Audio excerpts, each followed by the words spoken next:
Just wanted to start off by saying thank you to all those people who watch my videos. It makes the whole exploit worthwhile when I see so many people viewing them. And please remember to subscribe. I hope you enjoy part 7. Hi, I've finished designing the enclosure, or at least the start of it. I'm going to make it from the 3mm ply that I use on the laser cutter. So I've got the ply laid out, and as you can see it just goes to the edges. I'm now going to focus it. I'm going to move it roughly into the centre and then use the Z control to, oops, wrong way, go down until my little piece of plastic, little jig thing, there we are, there's a little jig that I use just to set the height of the laser above the wood. It has to be above the material, any material, it has to be absolutely precise. Even half a millimetre out or a millimetre will stop it cutting properly. Let's try that.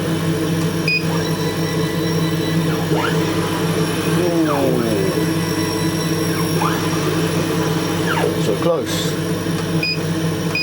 And this is why you never leave a laser cutter unattended. The hot fumes from the burning wood, the smoke or whatever, are combusting with the heat of the laser. If you look it up on the internet, you can see loads of photos of melted lasers and workshops where things have got a little bit out of hand. There you go. Right, so I've cut out the two side panels, these ones, and there's the one we originally just saw being cut out, the centre one, and there's the other side panel. Because this ply is so thin, just being 3mm, it's got very little rigidity, it's quite bendy, so we need to get the strength for the enclosure by in effect reinforcing the corners. What I've done with the other machines like the Scribulator and the Revelator was to build the cabinet from this thin ply and then use this bit of strip pine in each corner to reinforce it. The other thing we're going to do is to hide joins by using moulding. See if I can focus it. There we are. And this is moulding. It's 16mm wide, if you like, by 7mm deep. And we want brass screws. Now there's two sorts of brass screws. There's the round head ones, that's it, so you've got round head screws, and they're good for being very obviously brass screws because you can't really hide them or disguise them. And they come in different sizes, the slightly smaller sizes. Or there's countersink screws, and these are countersink screws, and they're brass again, but unfortunately these have got posi-drive heads, sometimes called Phillips heads. Posi-drive heads, which the Victorians would never have, and I'm always very careful with my machines never to use posi-drive heads. They have to be crossheads. And would you Adam and Eve it, but of all the different screws and all the different bits and pieces that I've got and ordered for different machines that I make, I have not got any countersunk brass screws that are small enough. I've got big ones, got a crosshead, it's countersunk, which is great because I don't want these screws to be too obvious, but it's about 1.5 inches or 40mm or whatever it is long. That's just far too long, because remember I need these to screw into the small bits of strip pine that I'm going to use to reinforce the corners. It is unbelievable. So I've got to order some more screws. Who would have thought? There's all these as well, screws and rivets and this and that, and unbelievable. I was sure that I'd be able to find the right sort. Never mind, mustn't grumble. So I'm all sorted out. Got me coffee, got Angels and Demons on Netflix, on the slowest computer in the world. What are you going to do? Well, I know what I'm going to do. I'm going to start cutting bits of this out and gluing them down.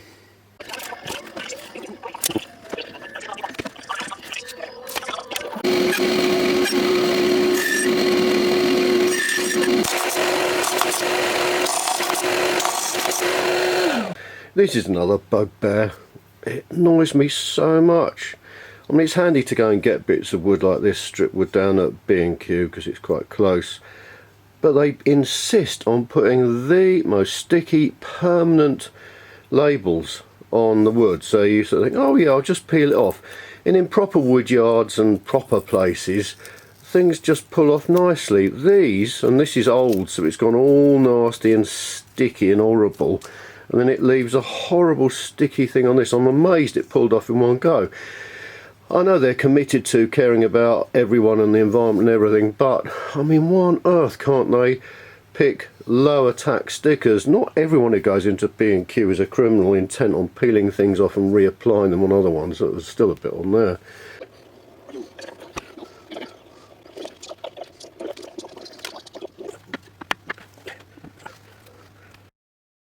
This Evo stick, the wood adhesive, is brilliant because it sort of grabs very, very quickly and then sets over 24 hours. But it means that if you leave things together with weights or clamps, 5-10 minutes, it'll be fine, be strong enough to move around. So I'll wait until this glue's dried, at least tackily, and then I can sort of fit things together and remind myself of how long bits and pieces need and how I'm planning to fix it together. Not having any plans, I haven't got a clue. I'm trying to figure it out, but I think it's best to wait. I'm going to have some lunch.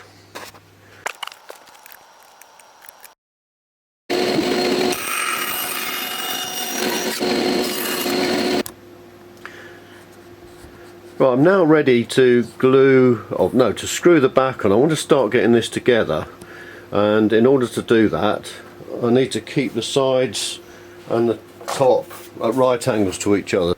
So while the back is gluing, the bottom is setting, I've gone ahead and cut some more of this square rectangular pine to make the back part that's going to hold the glass in place.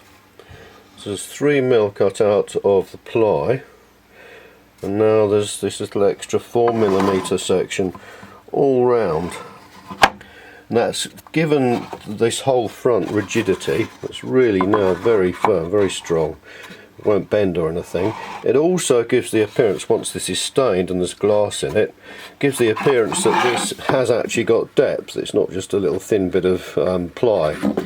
Now what I'm going to do is to make the cut and make the, if I can focus, there we are, in fact, look at that. Cut this moulding, this pine moulding, so it goes around like a picture frame, around here, and overlaps these bits, the ends of these bits of ply, the cut bits. And I'm going to make another 4 pieces, like a smaller picture frame, that's going to go around here, again overhanging by about 4mm with mitered corners. So that's what's going to hold the glass in. And stupidly, because obviously I didn't plan this properly, I haven't made any provision for getting the glass out again if it broke or if it needs cleaning or replacing or something. So I think the frame that's going to come round here, I'm just going to hold in place with pins, little panel pins or veneer pins.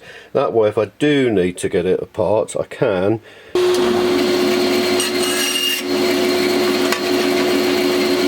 A jig! Yay! You can't beat a good old jig. Right, let's plug the extraction pipe in. And this jig's useful because the little sanding machine comes with a bed with a slot in it.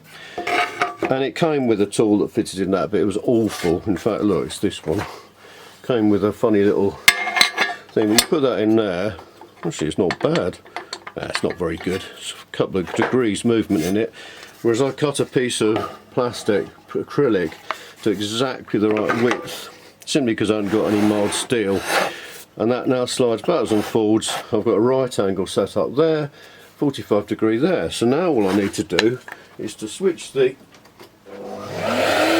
sanding machine on, and then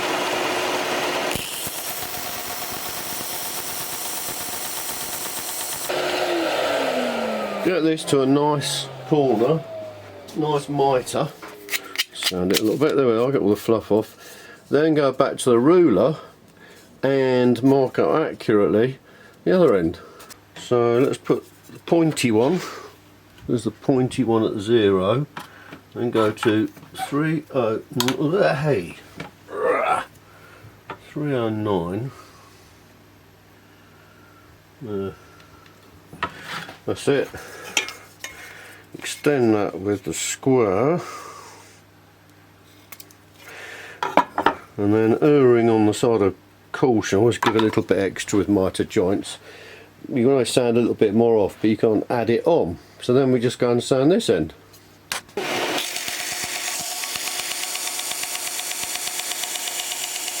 Because what you often find with mitres, if you haven't got the correct equipment to do them really accurately, especially on little fine bits of wood like this, if you haven't got one of those mitre cutters that picture frames use, leaving a little bit extra, when you finally put them all together and start pinning them down or gluing them, if you have one side where it's a little bit too long, you can just easily and quickly sand it down.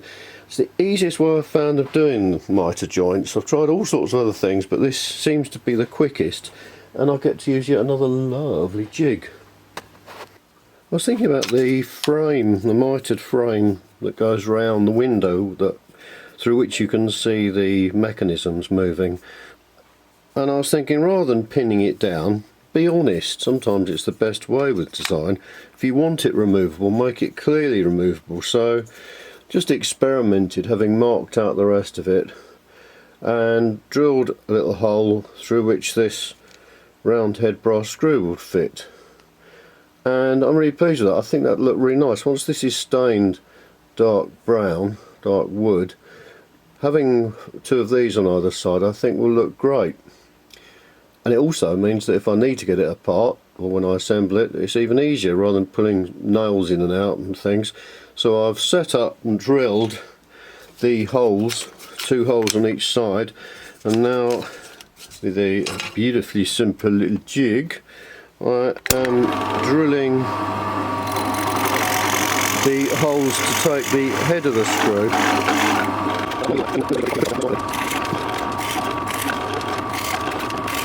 And I think that looks really nice. I think once it's stained that'll look great. In the original design I was thinking about cutting this out of acrylic and spraying it brass, painting it brass, which I did with the Barometric Prognosticator 2, but I think it would just look nicer. There aren't too many things going on, it's just to keep it nice and simple and a bit subtle. There's going to be lots going on behind the window, so I don't need too much at the front. I think the difference in here and the mirroring of the moulding shape I think will look really nice. What are you doing in here? Looking for food? There's no food here. Nothing for you here. No. Out with you. So that's a really good day's work. I'm really pleased. It's so exciting when you turn, or you start to turn a design on the computer, this two-dimensional one, into an actual 3D object, and you start getting a feel for the look of all the different, how the different angles and the sides and planes all play off against one another. It sounds a bit pretentious, but never mind. And I'm going to try something new this time. When I've got to this sort of problem in the past, I've got to make something to fit accurately into a complicated shape. I've just really had to measure it carefully, start at one side of the bandsaw and gradually cut and fiddle and sort of fiddle around with it. But this time I've drawn a quick drawing and measured the shape I need, and I'm going to go over to use the CAD software. I'm going to draw it and get the laser to cut it out, and it'll be very interesting to see just how accurately I've been able to draw it and how accurately that works. Could be extremely satisfying just slotting it into place perfectly, or equally it could be incredibly frustrating. Who knows? We'll find out soon. I've got the drawing finished now on 2D design for the head support part. You can see there I've added some twiddly bits, and the twiddly bits and any other parts I want to draw are in red, just so that I can tell the laser cutter, which I'm now going to do, what I want each colour to do. So I'm going to, if it makes any sense, not do that. I'm going to click up there and I'm going to say, okay, red, there you go. Red wants to be, and if I consult my manual, which I must put onto a spreadsheet at some point, there are 3.3 ply, which is actually 3mm. To engrave it is 100, 20, 15. So let's change that to 100, 20 and 15. The 15 is the power that it uses at corners, where, because it's not moving so far, it can burn deeper if you don't change it. Download, delete all the files that are already in the laser cutter, download current. It'll calculate the data and produce some interesting moire line effects on the screen, because I can't quite zoom in enough. If I zoom out they'll disappear. Right, it's now downloading that to the computer. That's, what was that, 1.7 megabytes. So we'll get it cut out.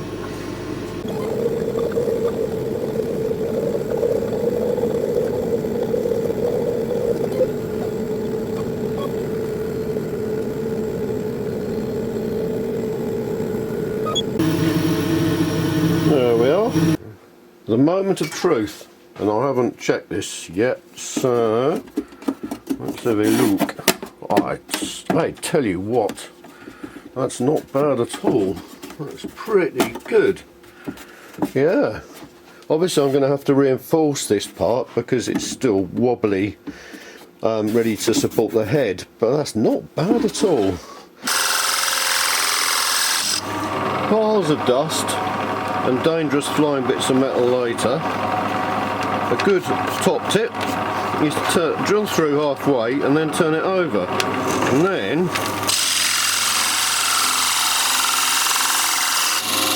there you go. And before you go anywhere near it, even if you like danger, switch it off. Bob's your uncle, funny's your aunt, and you've got a really nice hole. It's 50mm in the middle of it.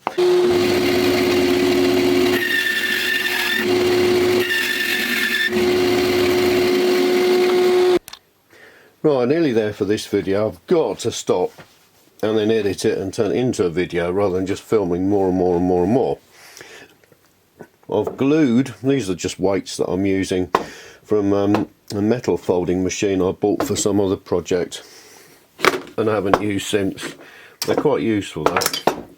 So now I've got this. I've got, as you can see, there's a space. So that's what I'm going to join the Lazy Susan. So I'm going to have to change, lengthen the screws, machine screws that hold the head on. So I've got the back cut halfway up this back section that I put on. I've drilled 3 holes, having used a square to check that once this is flat, this panel, it's nice and square. I know the back now is okay once I put the screws in. The front's okay because it's going to sit on there. So now it's time to put some glue on and stick it down.